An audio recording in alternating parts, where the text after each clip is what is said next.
Hello, this is Rashid Ansiri, doctor engineer and a technologist in mechanical engineering, and I will try in this video to technologically introduce the different modes of metal transfer that can be encountered in GMAW process. Of course, in all ways, as simply and as clearly as possible. Okay, let's go. First of all, it should be remembered that the GMAW is the gas metal arc welding process, and it is developed in the 1940s originally to weld aluminium and other non-ferrous materials, but it was applied soon to weld steels since it gives a faster welding time compared to other arc welding processes. It's to note here that the GMAW is well adapted to the robotic automation. The figure that you see depicts the phenomenon carried out during the GMAW process. You can notice the electrode, which is a fuse wire in GMAW process.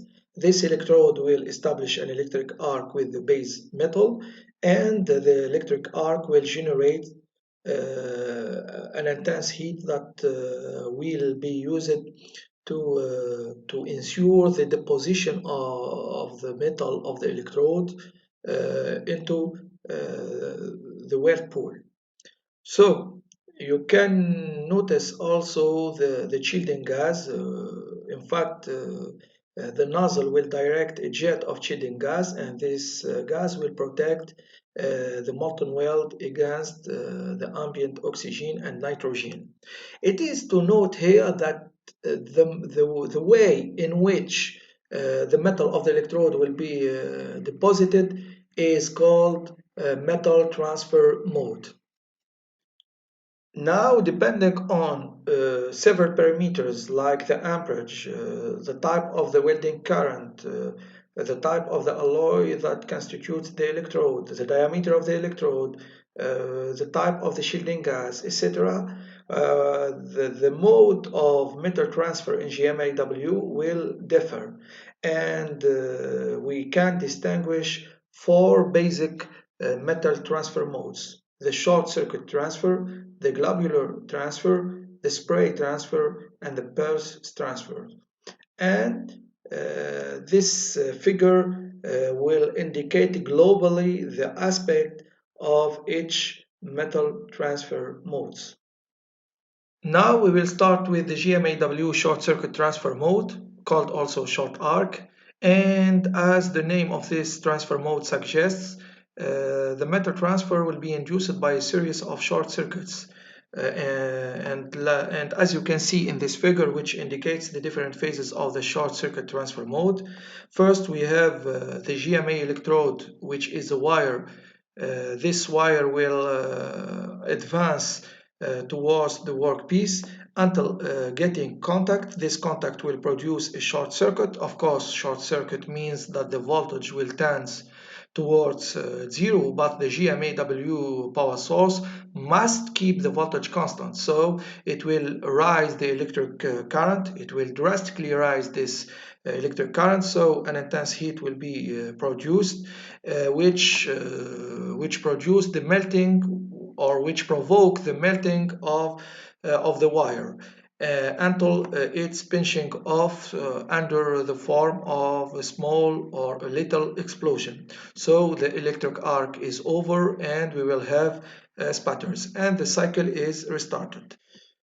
This short circuit transfer cycle will be repeated from 20 to 200 times per second.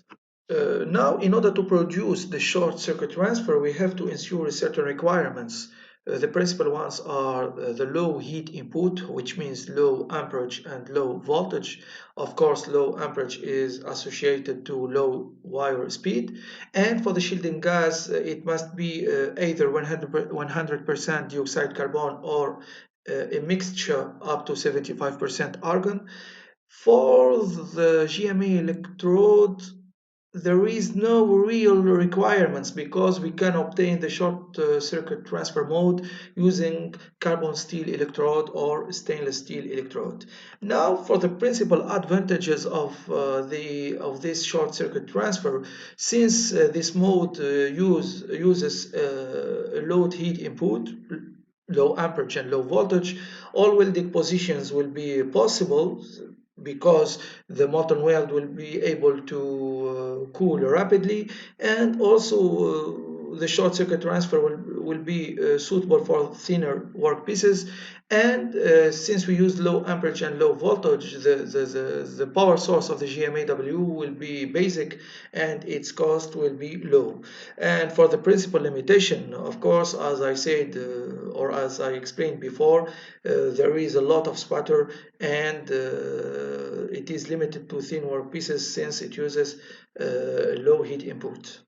Now let's move to the second GMAW transfer mode, which is the GMAW globular transfer mode. And as you can see in this figure, in this globular transfer mode, the metal is transferred from the electrode to the workpiece in the form of large droplets, usually larger than the diameter of the electrode. Now, in order to produce the globular transfer mode, we have to ensure certain requirements.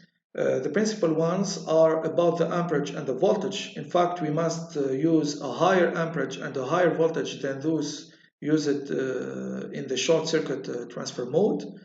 And the shielding gas will be like the short circuit transfer mode. It will be either 100% dioxide carbon or a mixture up to 75% argon. But in the GMAW electrode, we must use only carbon steel electrodes in order to obtain the globular transfer mode.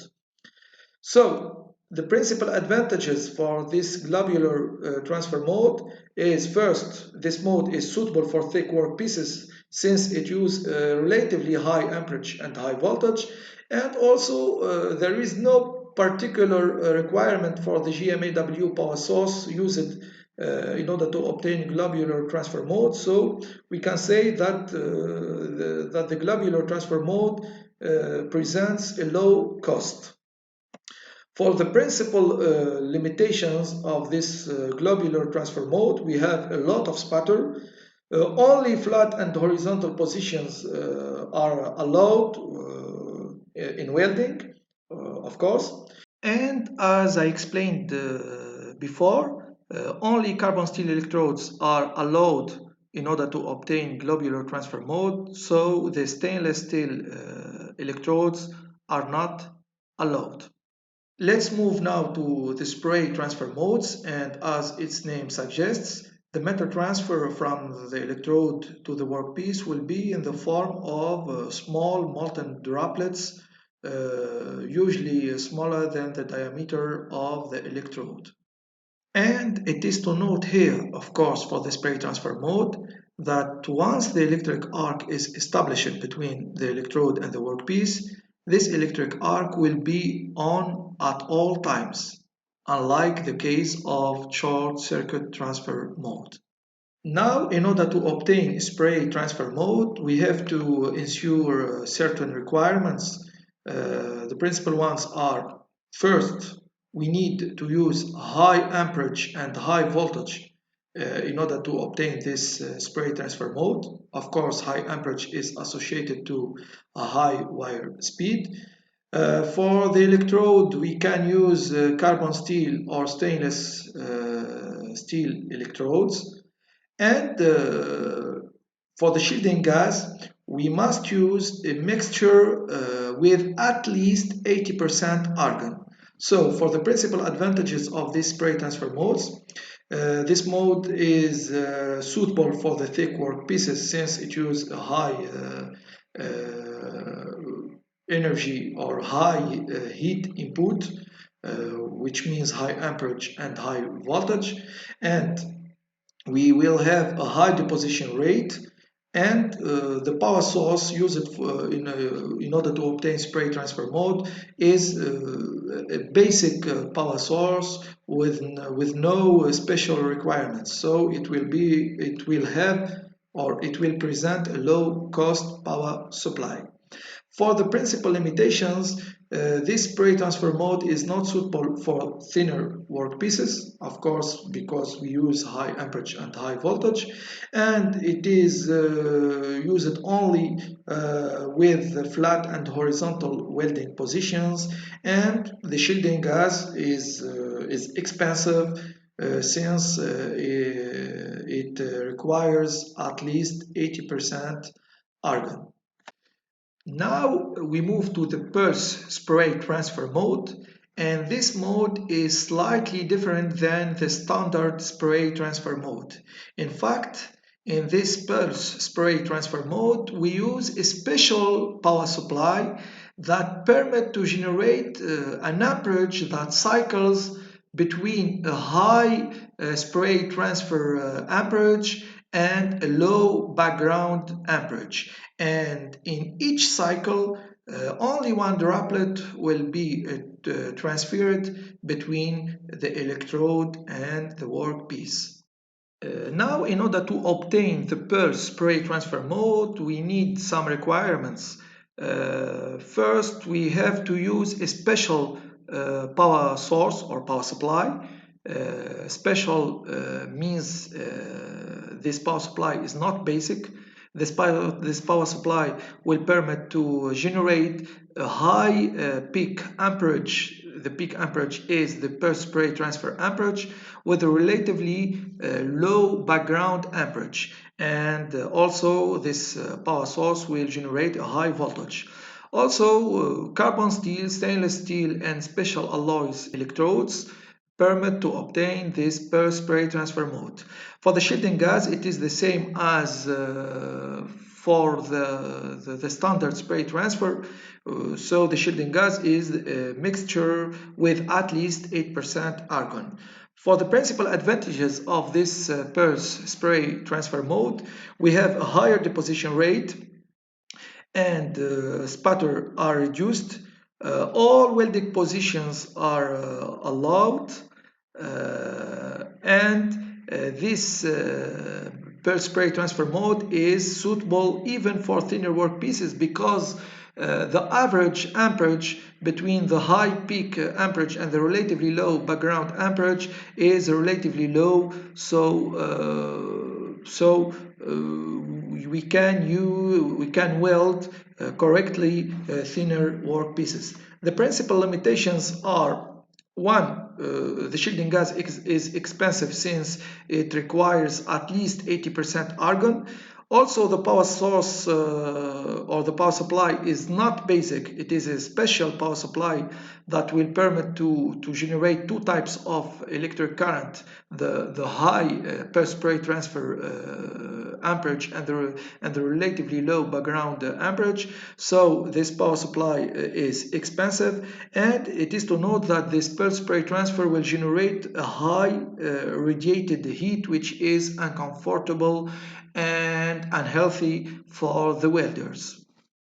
This educational video takes end.